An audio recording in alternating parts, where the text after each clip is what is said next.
Assalamualaikum warahmatullahi wabarakatuh. Kali ini kita akan membahas buku Intan Pariwara kelas 11 bab jaringan tumbuhan uji kompetensi 3. Mari kita simak bersama-sama. Nomor 1, sifat totipotensi pada tumbuhan menjadi dasar pelaksanaan teknik kultur jaringan.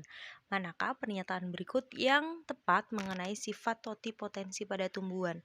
Jadi sebenarnya ada dua alasan mengapa tumbuhan bisa dijadikan untuk kultur jaringan. Alasan yang pertama, karena tumbuhan itu memiliki sifat yang namanya autonom. Autonom itu kemampuan sel tumbuhan yang dapat mengatur aktivitas hidupnya sendiri. Dan yang kedua adalah karena sel tumbuhan bersifat totipotensi, yaitu kemampuan sel untuk beregenerasi menjadi individu baru yang utuh. Jadi di sini yang ditanyakan adalah tentang totipotensinya, yang benar berarti adalah yang D. Kemampuan tumbuhan untuk beregenerasi menjadi tumbuhan baru atau tanaman lengkap. Nomor 2, dalam pelaksanaannya, kultur jaringan memerlukan beberapa ruangan dengan kondisi tertentu.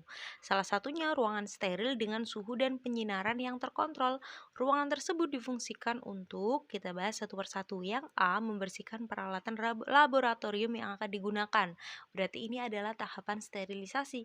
Kalau tahapan ini tidak perlu suhu ataupun penyinaran yang cukup. Yang B, memudahkan proses pemindahan panlet dari botol kultur. Nah, ini berarti tahapan subkultur. Nah, kalau subkultur itu tidak diperlukan penyinaran yang khusus.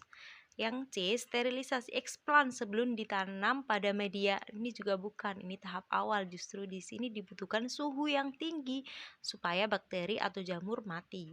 Yang D, memelihara eksplan dalam botol kultur. Nah, ini yang paling tepat karena untuk memelihara eksplan agar tumbuh dengan baik itu membutuhkan suhu dan penyinaran yang terkontrol. Jadi jawabannya di sini adalah yang D.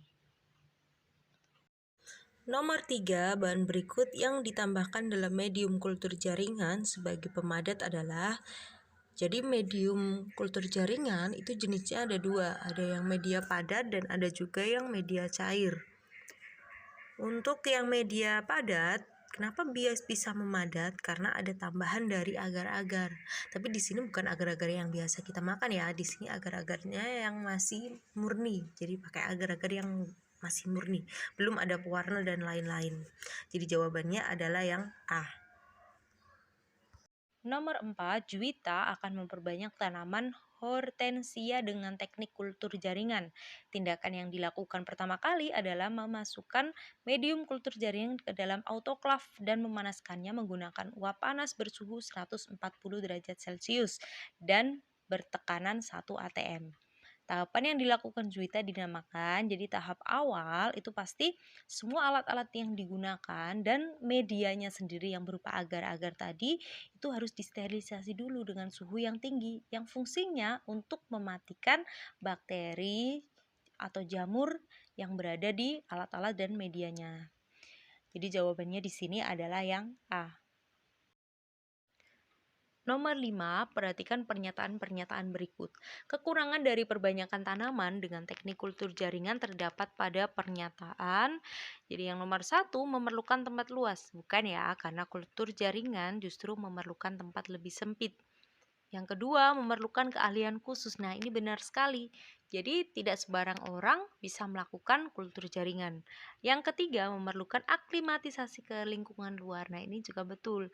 Jadi, tanaman hasil kultur jaringan atau yang disebut dengan planlet itu tidak bisa secara langsung dibawa keluar ruangan. Jadi, perlu penyesuaian suhu dan juga cahaya.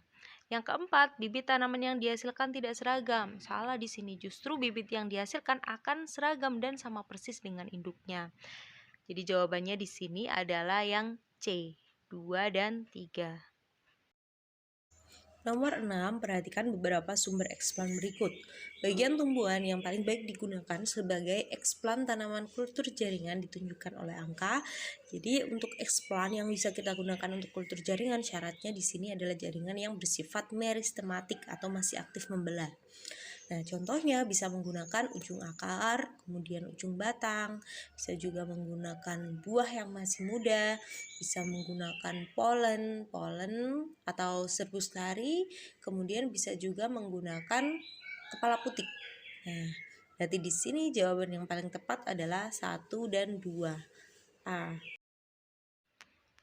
Nomor 7, salah satu bahan yang diperlukan dalam melakukan perbanyakan tanaman dengan teknik kultur jaringan yaitu pemutih pakaian. Bahan tersebut digunakan untuk, ingat ya, proses awal tadi adalah proses sterilisasi, di mana media, alat dan bahan bahkan tanaman yang akan kita gunakan untuk kultur jaringan atau explant itu juga harus disterilisasi. Salah satu bahan untuk sterilisasi di sini adalah menggunakan pemutih pakaian. Jadi jawabannya di sini adalah yang D. Nomor 8, perhatikan skema tahap pelaksanaan kultur jaringan berikut. Tindakan yang harus dilakukan agar explant dapat berkembang dari tahap A ke tahap B adalah, jadi di sini untuk tahap A itu awalnya planletnya belum memiliki akar ya, atau dia sudah punya tapi hanya sedikit, sedangkan yang gambar yang B itu sudah lengkap organ tumbuhannya dari mulai akar, batang, daun sudah mulai kelihatan. Nah, untuk tahap A bisa sampai ke tahap B, di situ dia lakukan subkultur. Jadi dipindahkan ke media yang baru yang sudah diberikan hormon yang dibutuhkan oleh tumbuhannya. Jadi ada hormon auksin, mungkin sitokinin atau juga bisa giberelin. Nah, karena ada hubungannya dengan hormon, berarti di sini jawaban yang paling tepat adalah yang C. Nomor 9, perhatikan tahapan-tahapan kultur jaringan berikut. Urutan tahapan teknik kultur jaringan yang benar adalah, dimulai dari yang awal tadi adalah sterilisasi, kemudian inokulasi, dan yang ketiga adalah subkultur, yang keempat aklimatisasi. Jadi jawabannya di sini yang betul adalah yang C. Terakhir, nomor 10. Tina melakukan perbanyakan tanaman begonia dengan teknik kultur jaringan. Explant yang digunakan Tika berasal dari daun muda tanaman begonia. Setelah 6 minggu, explantnya telah berkembang menjadi plantlet. Selanjutnya, Tika memindahkan plantlet tersebut ke dalam pot kecil dan diletakkan di tempat yang teduh. Setiap harinya, intensitas cahaya pada yang mengenai tanaman tersebut ditambah. Tahapan yang dilakukan Tika adalah, ingat ya tadi ya, kalau sudah berubah menjadi plantlet atau tanaman kecil hasil kultur jaringan, itu tidak bisa langsung dibawa ke luar ruangan, langsung drastis belum bisa. Jadi di sini harus ada penyesuaian suhu dan juga cahaya. Tahapannya disebut dengan aklimatisasi. Jadi jawabannya adalah yang D. Sekian pembahasan kita kali ini. Semoga bermanfaat. Terima kasih. Wassalamualaikum warahmatullahi wabarakatuh.